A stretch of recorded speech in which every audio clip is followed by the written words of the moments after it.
Bonsoir, bonsoir. Aujourd'hui, je viens vous parler de l'homme qui s'engage avec toi pour une relation sérieuse, une relation qui va aboutir à un mariage.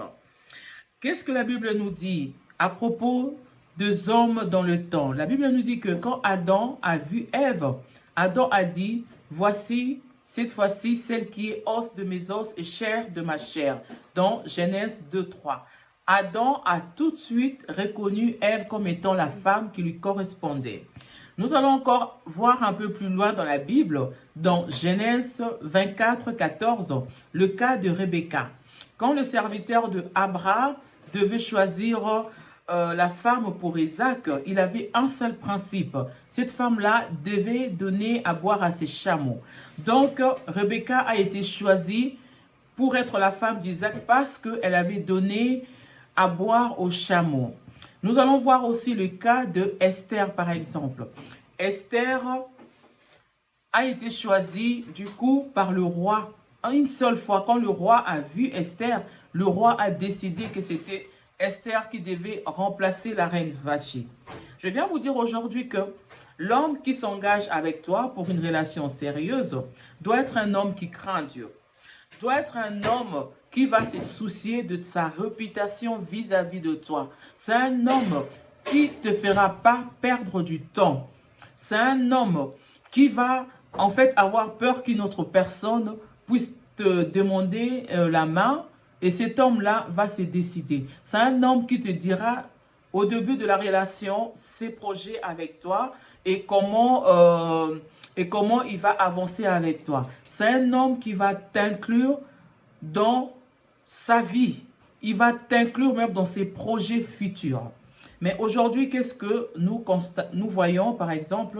Nous voyons de filles de Dieu, des filles qui marchent dans la crainte de Dieu, qui se retrouvent dans des relations platoniques, qui se retrouvent dans des relations copains, copines, girlfriend, boyfriend, et ces relations-là, juste pour aboutir à un fiançailles.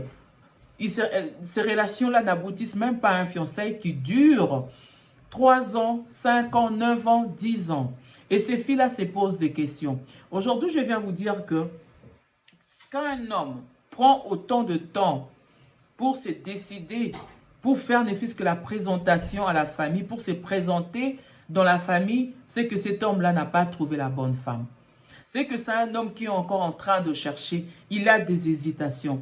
Et il faut se dire, je viens dire aujourd'hui que vous devez, femme, être consciente et assumer et se dire que cet homme-là ne me correspond pas et je ne lui correspond pas et que nous ne sommes pas compatibles. Il faut savoir accepter que tu n'as rien à donner à cette personne-là et il n'a rien à te donner en retour. Parce que le mariage, c'est un combat. Le mariage, c'est une vie à deux. Donc, ça ne dépend pas que de l'homme. Ça dépend de vous deux.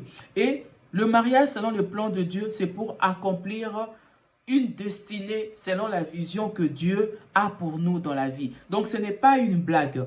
D'où un enfant de Dieu, une fille de Dieu doit avoir le discernement de discerner pourquoi ça dure. Doit comprendre que deux fois Dieu permet assez que ça dure pour que tu puisses réaliser en fait que cet homme-là n'est pas fait pour toi. Mais la Bible dit que Dieu est le maître de temps et des circonstances et que Dieu a pour nous des projets de paix et de bonheur et que la bénédiction de Dieu enrichit. Il ne fait suivre d'aucun chagrin. Donc, il faut que la femme, tu puisses assumer, accepter, lâcher prise et en ayant foi en Dieu, autant voulu, l'homme de ta vie va arriver. L'homme qui te correspond viendra. Donc, vraiment que Dieu vous bénisse et que Dieu fasse de vous de femmes spirituellement matures.